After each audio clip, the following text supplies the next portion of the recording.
Let's give a hand to Alvin Shell.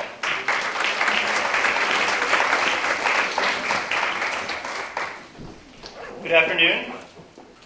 Today we're debating the topic of abortion, which obviously is a very controversial issue. And that's why I want to thank ASI for willing to host this debate, and for Professor Chadwick for being willing to participate. I'm going to argue that abortion should be illegal. And my rationale is simple. If abortion kills an innocent human being, then abortion should be illegal for the same reasons that it's illegal to kill a newborn, a 1-year-old, a 5-year-old, or a 20-year-old. It turns out then there's really only one question to resolve in this entire abortion debate. And that one question is, what is the unborn? Let me give you an illustration as to why I think this is the key question. Imagine for a moment you have a 5-year-old brother. And one night while you're on your computer typing, doing your homework, you're on Facebook or something, your 5-year-old brother comes up behind you. And while your back is still turned, he asks you, "Can I kill this?" Now before you can answer his question, what one question are you going to answer or ask him?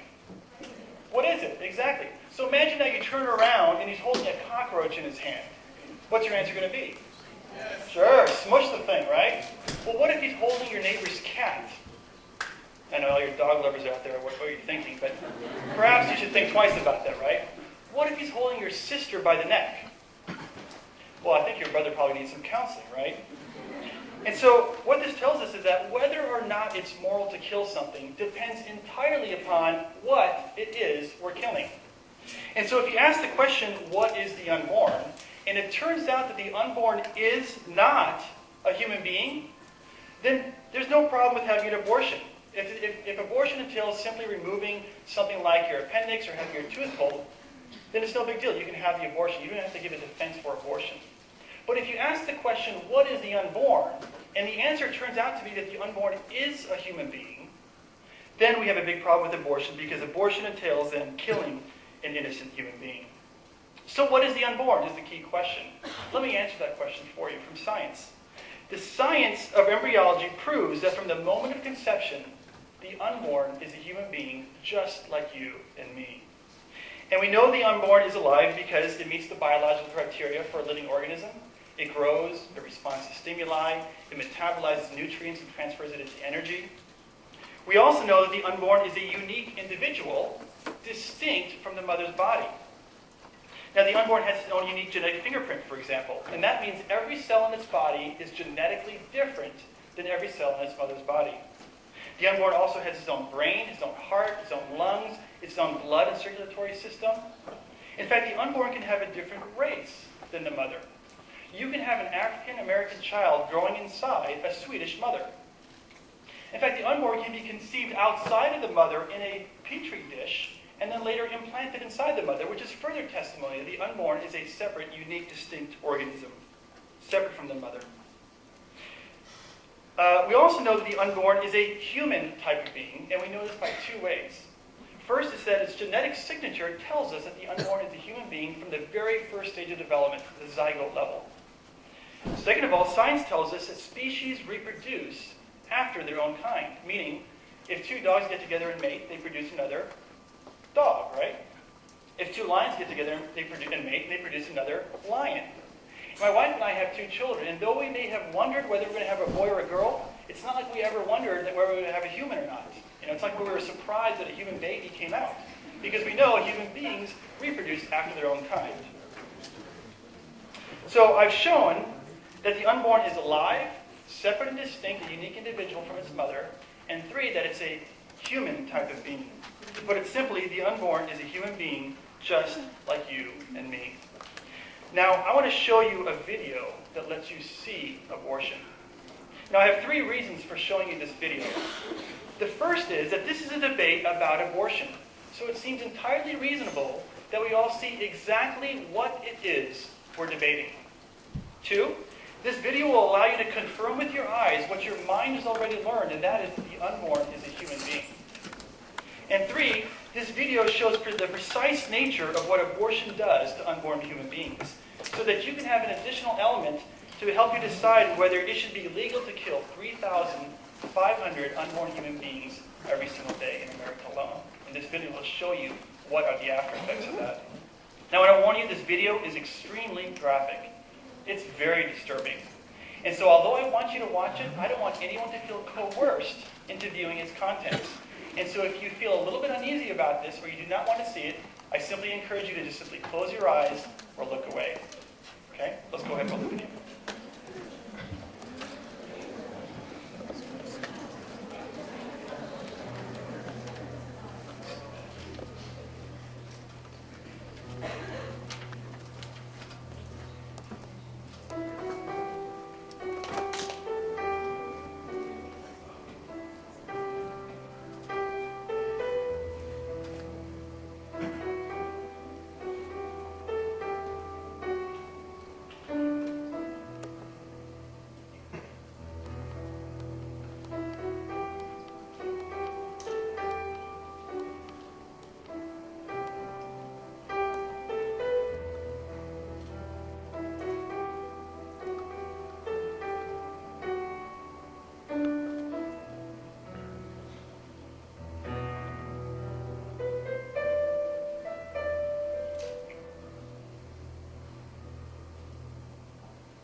Now, as you can see from this video, abortion is an act of violence that dismembers and kills an innocent human being. Now, some of you might say, well, you know what, Alan, I agree that the unborn is a human being, but still there's some obvious differences between an unborn and a born human being. Now, I totally agree with you. There are some differences, and here are the differences. Size, level of development, environment, and degree of dependency. Those are the only 4 differences, but none of them disqualify the unborn from being a valuable human being. And none of them justify killing the unborn. Now you can remember these 4 differences with the acronym SLED. S-L-E-D. The first one is S, stands for size. Yes, it's true, the unborn are smaller than born human beings. But a 1-year-old is smaller than a 10-year-old. Does that mean a 10-year-old is more valuable than a 1-year-old simply because it's smaller? Women are generally smaller than men. Does that mean that men are more valuable than women simply because of their size? Absolutely not, because size has nothing to do with value. L stands for level of development.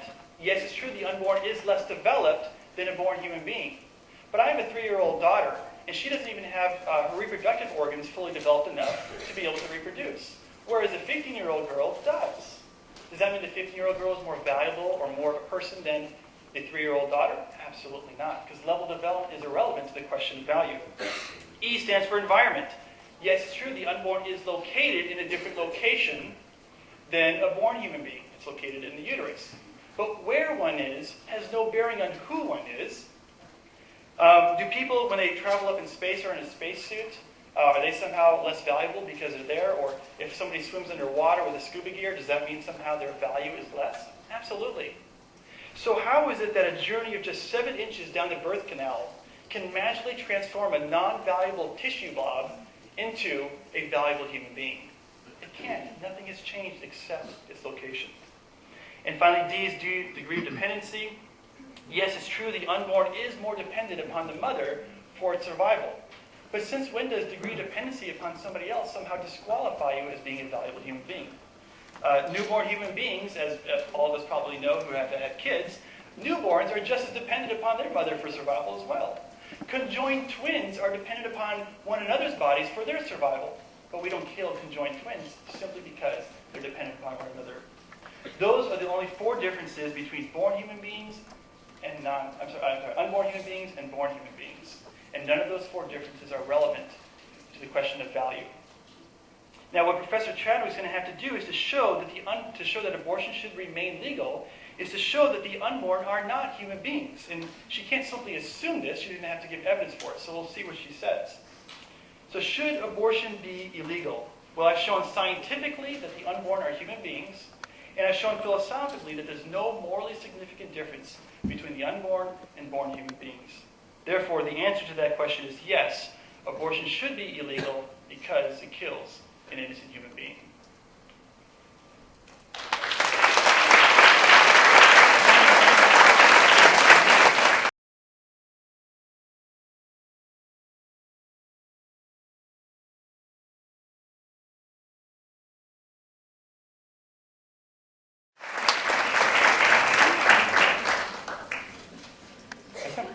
You ready for me? Yes. Okay, good afternoon, everybody. Welcome. I'm very excited about the turnout. This is a really big crowd for a very, very controversial issue. So I want to start by saying I was really super hesitant to accept the invitation to participate in this debate. I mean, to have a feminist and a pro-life Christian arguing this debate, you're definitely going to see some disagreements and fireworks, but at the end of the day, I think this is a very important issue for us all to think about. Before we get started, though, I want to be very clear, just for those of you who might not be aware of the distinction, that to call oneself pro-choice does not mean that one is for abortion. To be pro-choice is not to be pro-abortion. So while Alan believes in the pro-life position, this does not imply that I am pro-death. I assure you. This is not my position. While I am a feminist, I do not believe in Pat Robertson's quotation that feminists want to leave their husbands, kill their children, and practice witchcraft. That is not necessarily my position, at least not today. Okay? So again, being pro-choice does not mean that you are for abortion. Okay. I think the one area that Alan and I can agree upon in this debate is that we both want to see less abortions. And we have a very different opinion about how to go about that, but the fundamental idea is the same, that both of us are committed to seeing fewer and fewer abortions. The issue would be that our mission today must examine the ways in which each perspective works to achieve this goal of seeing fewer abortions, and which platform offers the most consistency. Because at the end of the day, in order to take an argument seriously, we must examine the values against a backdrop of consistency. And for me, this is the key issue. At the heart of this debate are conflicting values. When we take these values independently in isolation of one another, they are both important values. But when we contextualize them in the sense of placing the values of the right to life for a fetus next to the values of protecting a woman's choice, these values will ultimately be in conflict with one another. Until we can grow babies, I suppose, in test tubes, women's bodies will continue to be the battleground for this discussion. So first of all, to be pro-choice believes that the fetus and the woman are one person, and that one person is the woman. That's the sort of fundamental claim of being pro-choice. Pro-choicers do not consider abortion to be murder in the sense that one person is murdering another person, but rather the termination of a pregnancy where a woman is carrying a potential child with potential rights. Abortion undoubtedly ends life. I am not here to argue that today. Of course, a fetus is a human being. Of course, a fetus is living and growing inside of a womb. That is not my argument. But the life is not independent of a woman's body, and in most cases of abortion cannot survive without her. Over 60% of abortions take place when the fetus is less than 9 weeks old. Secondly, pro-choicers believe that the state should protect the rights of the woman to be able to make decisions that affect their bodies. The first issue I want to address is the law. If both sides can agree that we want to see fewer abortions, we cannot look to the law to make this a reality. Studies show that whether or not abortions are legal, women will still have them as they always have. The only difference is that women who have more money will be able to access safer procedures by medically trained doctors, where poor women will not have access to those same procedures. To speak honestly about this issue requires that we acknowledge its complexity. The purpose of today is to critically think about this issue. It's easy to say that one is for life, but to confront the realities of these stories is very different. I want you to picture yourself in Mary's situation. Mary was told at 21 weeks of pregnancy, this is after viability, told at 21 weeks that her fetus had an advanced textbook case of hydrocephalus, which is an excess of fluid surrounding the brain. It was so acute and so advanced that it was untreatable. As a practicing Catholic, her and her husband sought a medical miracle and were told that there was no surgery or no therapy that could save their baby. Her own health was at risk by continuing the pregnancy. So I would ask you today, should she continue this pregnancy? Is it ethically wrong to deny her the treatment to abort a fetus that will ultimately die? Corinne Costello was 7 months pregnant with her third child. She and her husband Jim found out that a lethal neuromuscular disease had left their much-wanted daughter unable to survive. Her body had stiffened and was frozen, wedged into a transverse position. In addition, amniotic fluid had puddled up and built up at dangerous levels in Corinne's uterus. Devout Christians they were opposed to abortion. The Costellos agonized over 2 weeks about this decision. Should Corrine continue her pregnancy? Maureen Vertel and her husband Andrew, practicing Catholics, were expecting their second child at 6 months. She was pregnant for 6 months. A sonogram revealed that no brain was developing, only a brain stem. Experts at the New England Medical Center in Boston confirmed that the fetus would not survive.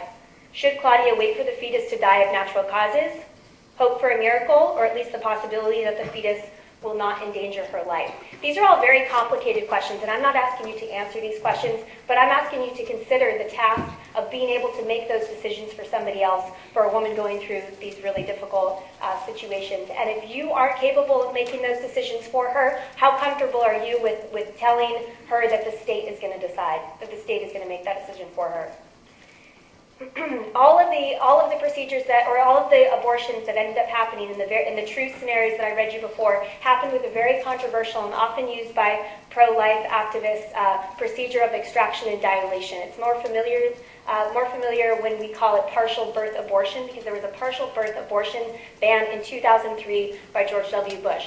This ban would have prohibited those doctors from performing those badly needed abortions for the stories that I mentioned earlier. Further, this is a true story also. A student told me, an anonymous story this semester, of a 9-year-old girl being raped by her uncle and becoming pregnant. How many of you remember what it was like to be 9 years old, what you were doing when you were 9, who your friends were, where you were playing? Can you imagine being faced with the situation of being raped and becoming impregnated by your own uncle? What would you do? What can you do? And can we make those decisions for other people? While I am aware that most unplanned pregnancies in this country are not the product of rape or incest, this still does not justify categorical prohibitions, because the truth of women's experiences are such that many women are involved in these really complex, complicated scenarios. The decision to have a child is intensely personal. Regardless of how you feel about this issue religiously, the choice to become pregnant and carry a fetus to term is one of the most personal and life-changing decisions one can make. When I got pregnant, I had a million questions. Hey, can I afford this baby? How am I going to take care of this baby? Do I have enough money to pay for the $400 a month prenatal visits, the $10,000 childbirth?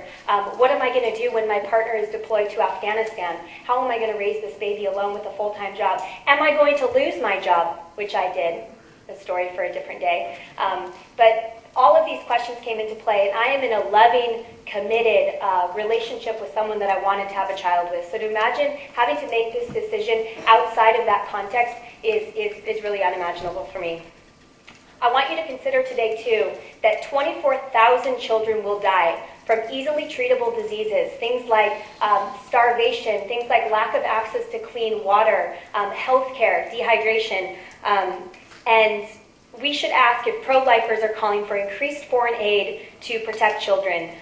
Further, does being pro-life require being anti-war or being against the killing of animals for food or clothing? What about when someone threatens your life and you kill in self-defense?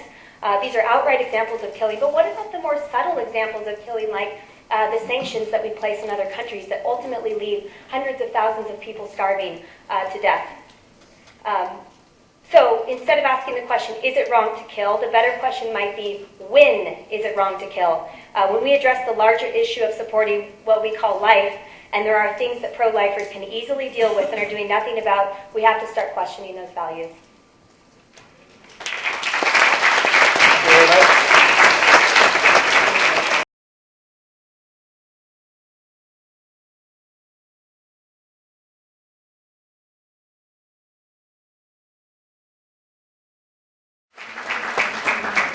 Alan will have a 5-minute rebuttal.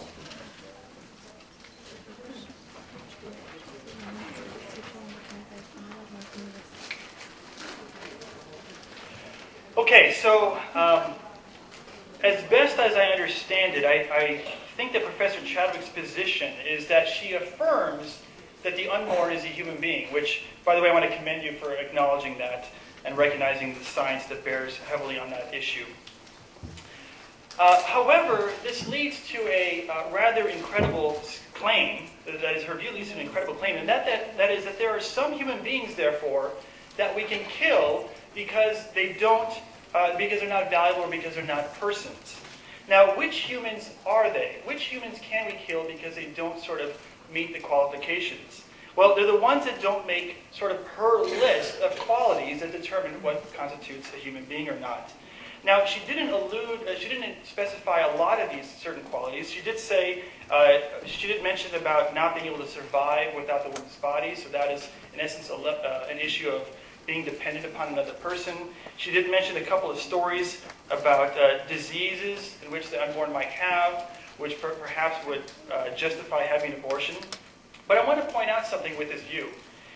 You see, there's several problems with creating a list which says there are some human beings out there that don't qualify as being valuable and protected and that we can kill with impunity simply because they don't make this list.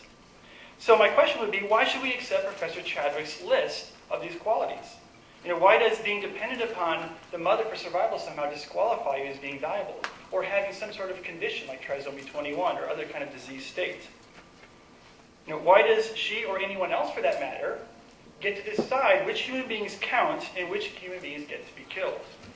Another problem with this sort of approach of accepting that the unborn are human beings but then disqualifying a certain segment of them is that it results in discrimination and injustice. Her view basically presumes that there's a class of human beings that you can kill because they don't make her list or some other list. Now, this is a problem because the powerful then, those of us who are born and outside here, can discriminate against the weak and the vulnerable, namely the unborn. Now, what's interesting about this is that many years ago in our own country, we had a situation where women were not allowed to vote. And women were disqualified based on an arbitrary quality, namely their gender, and as a result, they were told they can't vote because of that. Now, this is obviously unjust discrimination, but this is what happens when you create a list of things that says, okay, we accept the unborn are human beings, but we will also say that it's okay to kill these unborn human beings because they don't achieve a certain set of qualities that we deem to be relevant. So, for example, when she talked about the degree of the ability of the unborn to be dependent upon the mother, remember in my opening remarks I talked about the SLED test, right? It's a size, level, development, environment, degree of dependency. Her mention of being dependent upon the mother for survival falls under the D of the SLED test, degree of dependency. And remember, I pointed out that being dependent upon somebody else for your survival does not disqualify you as being valuable. Newborns are dependent upon their mothers, as I mentioned, even conjoined twins. You can think of other examples in which, perhaps you might see a small toddler fall in a pool and be the only person available to save that little toddler from drowning. Well, does the fact that they're dependent upon you for their survival somehow disqualify them as a valuable human being? I don't think so. Now, Professor Chadwick mentioned also about having consistency as the key issue, and I would fully agree. And if the unborn are human beings just like you and I, then in order for us to be consistent, we need to protect the unborn for the same reason that we should protect all of us in this room from murder, from killing. Let's see, Professor Chadwick also mentioned about, she asked the question, are we comfortable having the state decide what women do with their own bodies or do with these difficult decisions? Well, I agree. If the unborn are not human beings, you're right. I don't think that the government should be involved in deciding what women should do. I don't want government involved in my private life. I don't want government involved in women's lives at all either. However, that's only valid if you assume the unborn are not human beings. But that's precisely what I've showed, is that the unborn are human beings. They're not just human beings, but they are valuable just like you and me, and there's no significant difference between the unborn and born. And so if that's the case, then yes, we do want the government saying what people can do with their bodies, especially what entails killing another human being. We routinely allow laws of the government to restrict how you and I behave when it entails harming another person. And so if we're going to be consistent, then we should also apply the same laws and protections to the unborn if it's the case that the unborn are human beings. And I've shown scientifically that they're human beings, and I've shown philosophically that there's no morally significant difference between born and unborn human beings. Therefore, should abortion be illegal? I think the answer is still yes, it should be illegal because abortion kills an innocent human being that's valuable just like you and me. Okay. Thank you very much.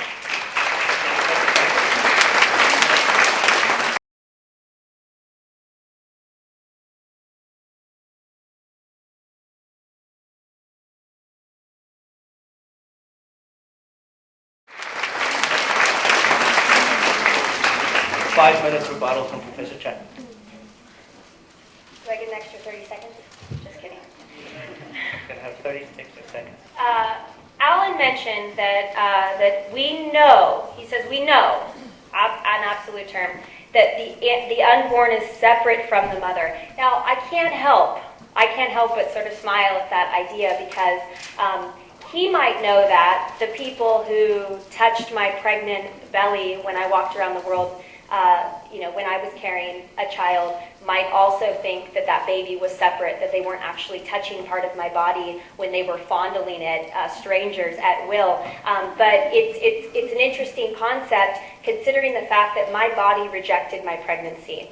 I was so sick my entire pregnancy. When I was 4 months pregnant, I had lost 15 pounds, and I don't have a lot to lose anyway. So to say that the fetus is separate from the mother is a really interesting idea. I only wish that the fetus would have been separate from me at that point, and I still could have provided it with all of the nutrients that it needed to survive and reach full term. Because the truth of the matter is that fetus was not separate from my body. It was very much a part of my body. That fetus went everywhere with me. That fetus ate everything that I ate. That fetus survived because I survived. If I would have been killed in a car accident, that fetus would have also died. If it was, prior to viability, most certainly. So the idea that we can somehow separate the two is a really interesting theoretical experiment, but the reality of women's bodies and women's experiences speak to the fact that these things are connected. These are one and the same, and that's the beauty of pregnancy, of being connected to that unborn life. Of course I cannot deny it's a life. Of course I cannot deny that it's human. These things are true, but we also have to acknowledge the other life in question, which is the life of the woman, and we cannot continue to say that the state ought to control the decisions that women can and should make with their bodies, especially with the constant and pervasive threat of rape, the threat of incest. I get stories every single semester from students who anonymously tell about being raped, about being the victims of rape on this campus, at parties on this campus. And if that threat continues and women are facing the issue of unwanted, unplanned pregnancies, we cannot make these categorical prohibitions about what a woman can and can't do with her body, because the truth of the matter is that after that baby is born, whose responsibility is it to take care of? To take care of that child? Is the state then going to pay for the diapers?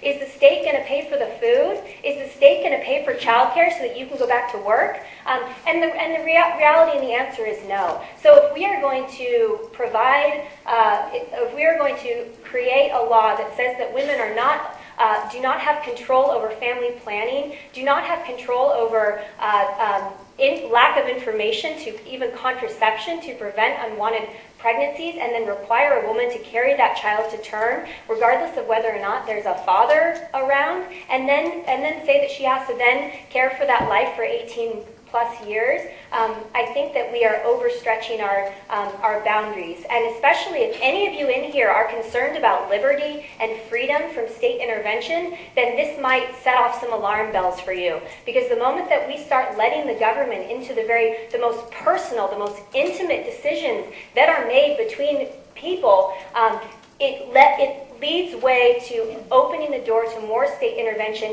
in things that, in theory, you might be for the state intervening when it comes to telling women what they can and can't do with their bodies. But I assure you that if we lay the groundwork for to change, the rights of the fetus and grant them full fetal personhood, and the state is invested in maintaining that life is protected, how is the state going to regulate that protection and make sure that any woman who's carrying a pregnant fetus is not endangering the life of that fetus? If a woman puts herself in a dangerous situation, and maybe she's a runner and she likes to run and she's run throughout her whole pregnancy, and she's running one day and she trips and she falls and she miscarries. She was irresponsible. She wasn't taking care of that life. She wasn't protecting it. And the state demands protection for that fetus. And so the woman could be charged. Also, I would add to this notion of the separation of woman and fetus in the cases of, driving in the carpool lane or being imprisoned. The fetus is innocent, as Alan has pointed out. When a woman goes to prison and she's pregnant, does the fetus get to have its freedom? No, the fetus is ultimately in prison too. We cannot deny that it's a life, but we can also not deny that the woman's life is what is sustaining the life of the fetus.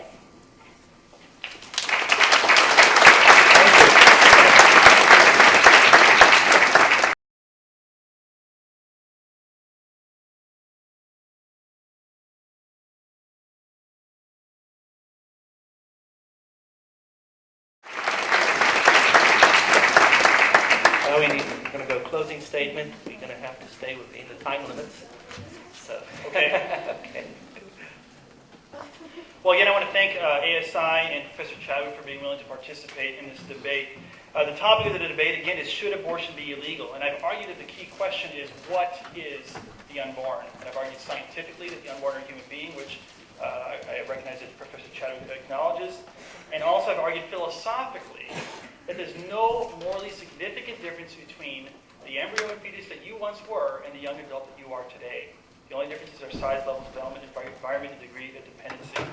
Now, Professor Chadwick has mentioned a couple times about whether the unborn is actually separate or kind of the same as one person with the mother.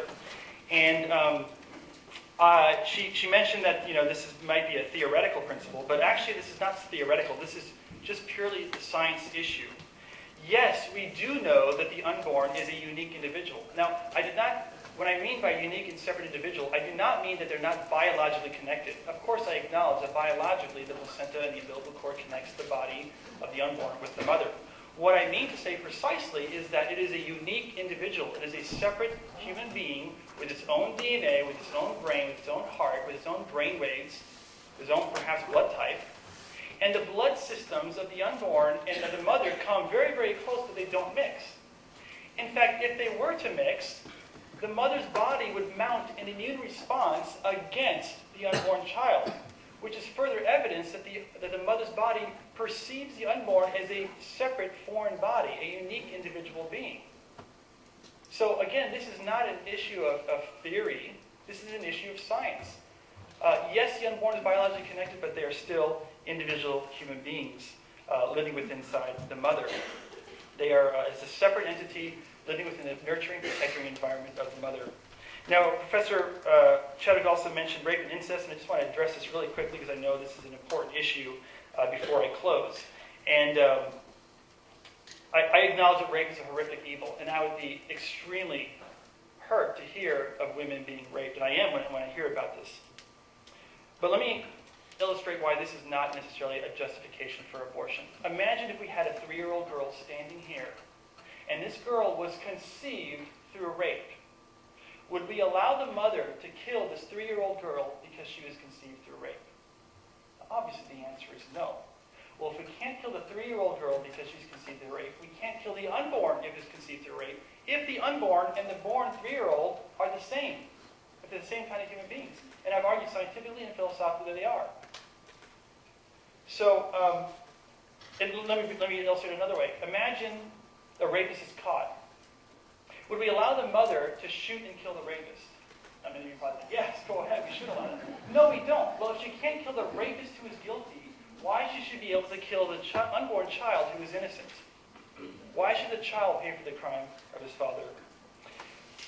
In closing, I want to point out that abortion really is the most egregious form of social injustice because it is a destruction of human life simply because the unborn are in the way and can't defend themselves. And abortion really turns out to be an unjust form of discrimination, as I alluded to before.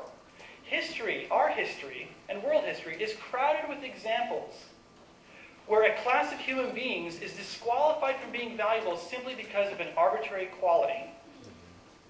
So, for example, African Americans were discriminated against. They were a class of human beings that was disqualified from being a valuable human being solely because of an arbitrary quality, their skin color. Why? So they could be enslaved. Jews were also discriminated against.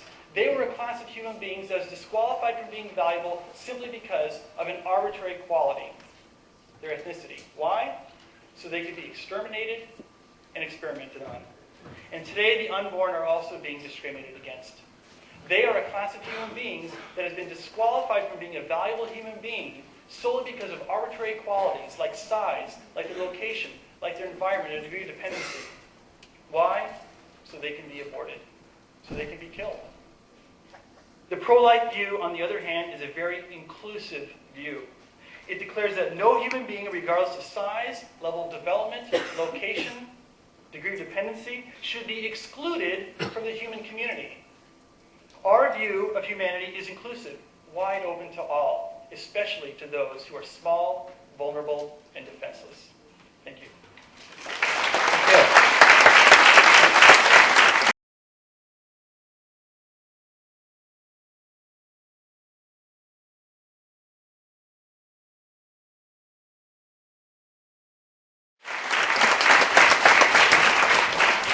Cecili Chadwick will give her closing statement. Okay. And people are leaving. That's not a good sign. Okay. We have to make the choice to keep a child, not such a devastating one. And, with respect to Alan and his presentation, he didn't quite address the issue where we can come together on this, because I think that this is really important. They've been debating this issue for 2,500 years, and Suzanne had asked me, I don't know where she is, bring something new to the debate. And I thought, okay, well, I don't know what else I can say. But this issue is certainly still very alive and present in our imaginations. I really strongly believe that we need to work together to reduce the number of abortions, and I believe we can do this. And I believe that my ideas and the ideas that other pro-choicers have presented are viable options for reducing these numbers of abortions. The difficulty of debating this issue, and it is difficult, is how to defend the most private and personal decisions that a woman makes when she becomes pregnant, and how to also preserve life. I want to sometimes call myself a pro-choice, pro-lifer.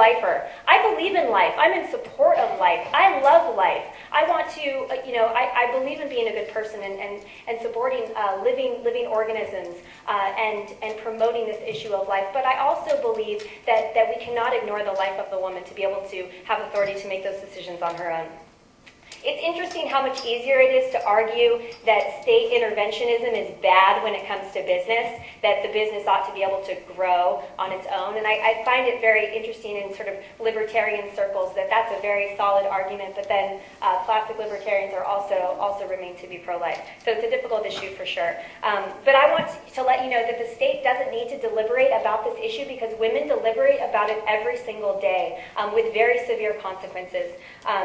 For this decision to have an abortion does not come lightly for many women, and the women that I know personally who've had abortions, they did not use it as a form of birth control, and they agonized over this decision. And to consider this issue is to really walk into a place that makes most people feel very uncomfortable, to deal with the realities of life, which are often very ugly and very messy. To honestly confront the issue of abortion requires deep consideration. To be pro-choice puts women in control of something that has been historically and politically out of their control, which is the right to control your body. Women dying from botched abortions or complications due to botched abortions is unacceptable. Women becoming pregnant because of lack of information or access or religious restrictions on contraception is unacceptable. Women becoming pregnant because of rape or incest or violence and forced to carry the baby to term only to give that baby up for adoption is unacceptable. To not have access to safe and legal abortions when a woman's health is in danger is loathsome. Regardless of whether or not abortion is legal, women will continue to seek them, as they always have and they always will. So again, the issue becomes, how can we reduce the number of unintended pregnancies? Giving women reproductive choice presents them with the option of selecting for themselves an unthinkable one. And this is a disclaimer and warning. Here's the radical feminist piece. It renders them in control of making a decision that could potentially destabilize the socially constructed aspects of femininity that suggest that women are naturally embodied, emotionally engaged, relational, and oriented towards values of care. By choosing to abort a fetus, a woman becomes more manly in a sense, more in control, more oriented towards values of domination. And this is unpalatable to most people. The abortion debate is much more closely tied to gendered expectations than one might imagine. This is one reason why this debate is so difficult to have. The pro-life movement is a religious movement, and The last thing that we need is a sort of a religious revival, especially when it comes to this issue. It is well documented that when women have more education, more opportunities, and better medical care, fertility rates go down. Abortion goes down. This is and should be uncontroversial. If you want children to be better cared for, women to be healthier, and abortions to go down, you can easily do it. If we continue to federally fund abstinence-only education and clinics that masquerade as abortion centers, that teach young girls that condoms are only effective 50% of the time, we are funding our way towards more abortions. We need more education and not less. We need to teach young women and girls about contraception and not deprive them of it, and then force them to carry an unwanted pregnancy to term. To protect women and girls' freedoms is not to teach them to be afraid of sex, it is to teach them to be prepared for it. To do otherwise would cause more abortions, not less.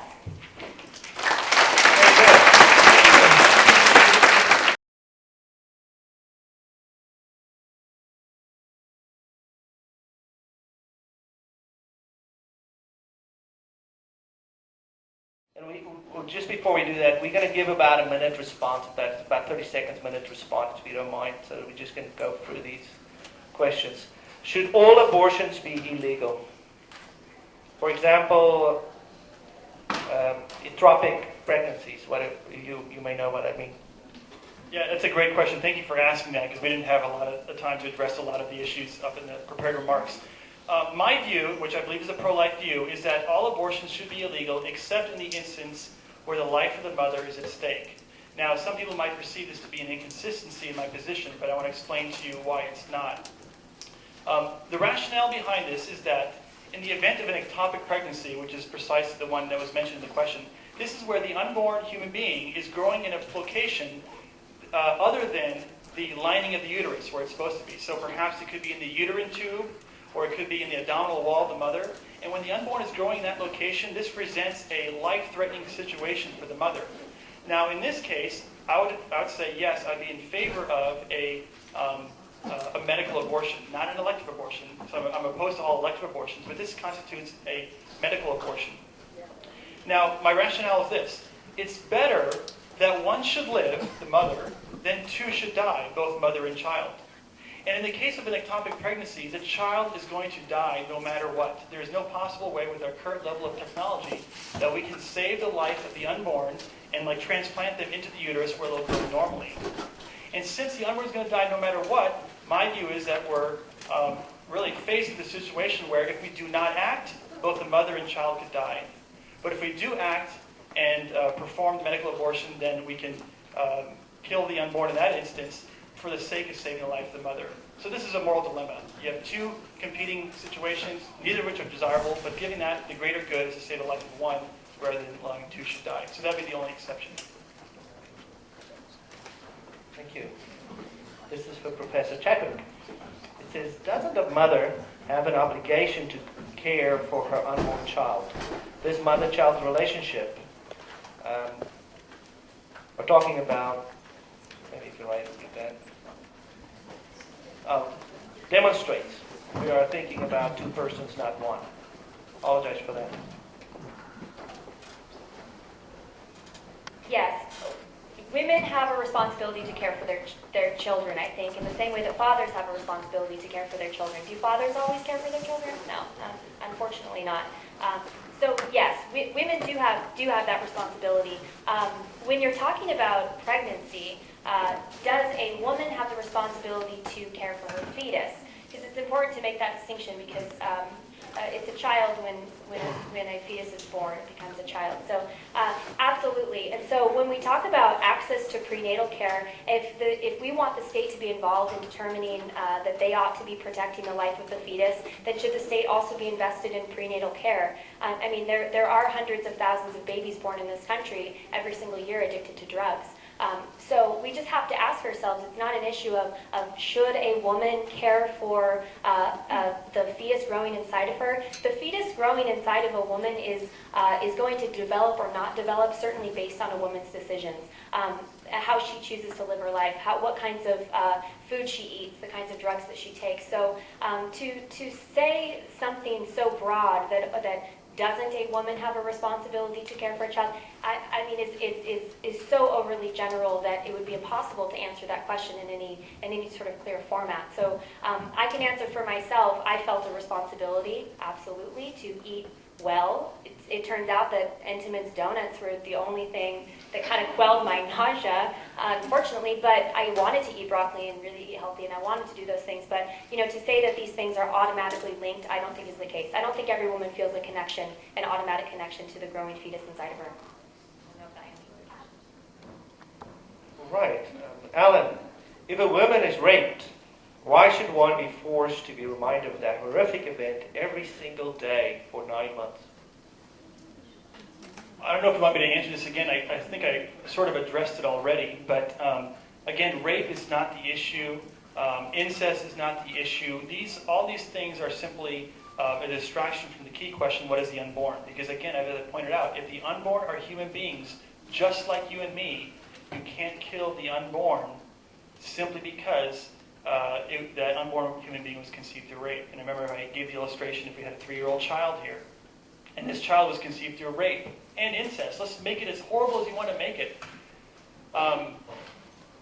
We would not say that the mother can kill this 3-year-old girl just because she was conceived through rape, or just because it'll remind her of that rape for the rest of her life, which is assuming that's the case. Well, if we can't kill a 3-year-old because of rape and incest, then we shouldn't be able to kill the unborn because of rape and incest, if it's the case that the unborn are just like the 3-year-olds. And that's what I argued scientifically and philosophically that they are.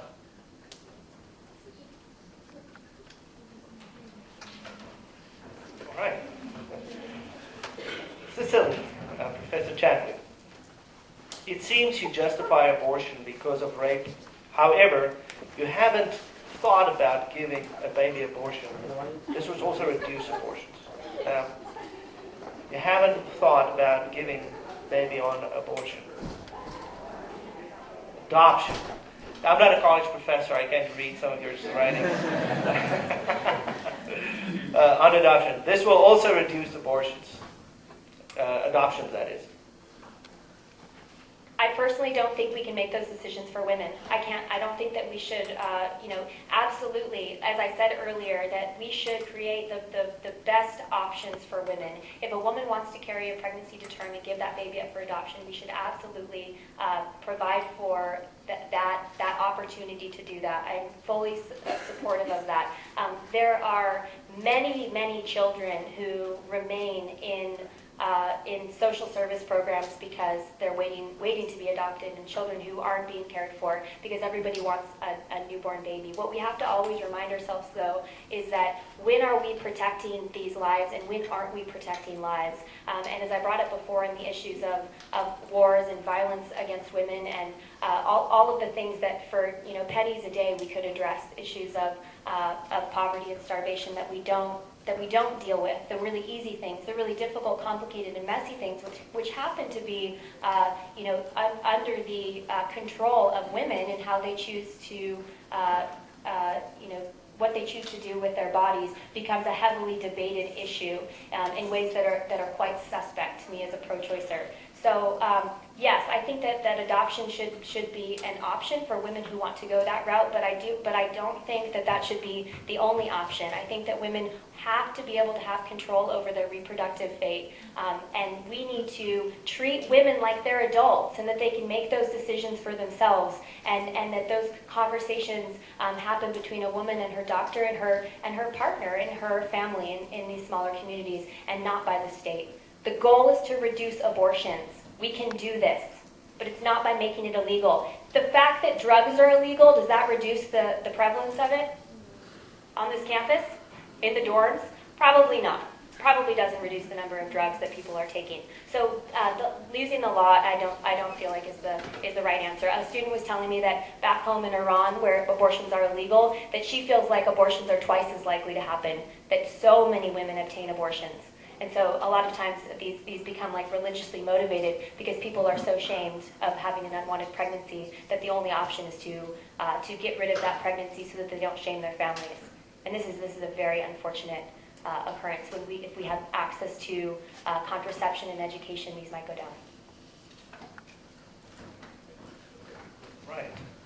So Ellen, so if a 9-year-old, rape again, girl is raped and gets pregnant and is in danger because her baby can't sustain the pregnancy, then is it wrong for the mother to seek an abortion?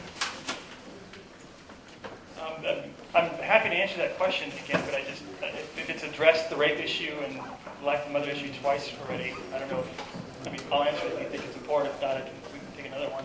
We've already addressed it twice. Let me ask you this. Would it be okay for her to get an abortion in those cases? Yes or no?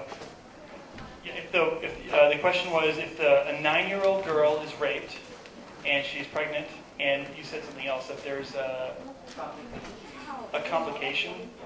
Well, it depends on what you define as complication. If it's just if it's extreme nausea and vomiting, or as Professor Chadwick mentioned, she felt really, really sick, as well as my wife did. Even if it's other kinds of medical conditions that are treatable, I would say no, she's not justified in that, in having an abortion for that case of rape. But I've already explained the rationale twice now, so I don't know if it's valuable that I do it again or not. I think it was just important. It's in the hearts of the students, and that's something the professor brought up. But here's one, just short. This is long. I'm just going to read the first part about it. One more question, and we probably will have to go. Who's going to look out for the baby? That is, let's redefine that. Who's going to look out for the fetus? What about adoption? Should the community have any involvement or say about the fetus that may become part of the community in the future? My position is no. The fetus is a part of the woman's body. It's the woman's decision to make about whether or not to bring that fetus into the world. That's my position, and I think that we ought to trust women a little bit more to be able to make those decisions for themselves. These decisions, again, I'll reiterate, they do not come lightly. The decision to have an abortion, and to insist so adamantly in choosing this perspective of being in support of life seems disingenuous in some respects, especially when you have abortion clinic bombings and the targeting of abortion doctors and the killing of them, which is very common. So if we are going to support life, I think we support the life of the woman and give her the credit that she deserves to make decisions for herself. All right, I think that concludes the debate. I have one question personally.